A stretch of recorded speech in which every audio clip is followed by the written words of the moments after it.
The Klipdrift Poltergeist is one of South Africa's most famous paranormal tales. It centers around strange events that took place on a remote farm in the town of Klipdrift, which is near the Vaal River, in the early 20th century, particularly in 1929. The story goes like this. It begins with Marius and Johanna Erasmus, a married couple living on their own peaceful farm. Their quiet life was shattered when they started experiencing bizarre occurrences in their home. It began with objects mysteriously moving on their own, such as plates flying off tables, furniture shifting, and utensils being thrown around. The family initially suspected thieves or mischievous neighbors, but soon realized that no human explanation made sense, especially when stones and bricks began falling inside the house, seemingly from nowhere. The most unnerving part was the targeting of Johanna. It seemed like whatever force was at play had intense focus on her.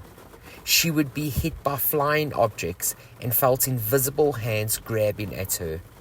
The poltergeist often caused physical injuries to her, which terrified everyone around her. They sought help from locals, police, and even religious leaders, but nothing could stop the mysterious activity. People began flocking to the farm to witness the phenomenon, and it became a media sensation at the time. Reports claimed that the entity communicated by knocking sounds and allegedly spelled out messages, one of which was a cryptic reference to a hidden treasure buried on the property. The family eventually abandoned the farm, leaving the mystery of the Klipdrift Poltergeist unsolved.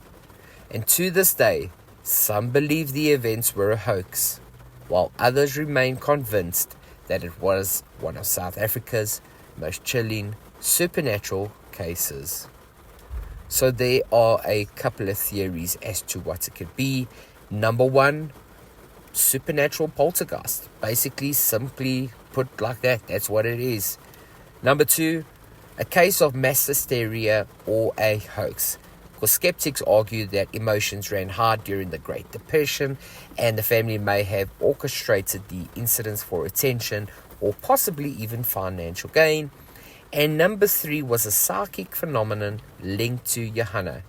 Some paranormal experts actually suggested that Johanna herself was unconsciously causing the disturbances through telekinesis or repressed emotions.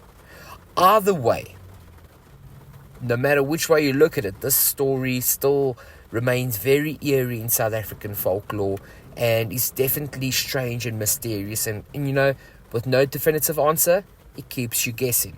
So what do you think could have caused the paranormal activity that happened at the Klipdrift farm?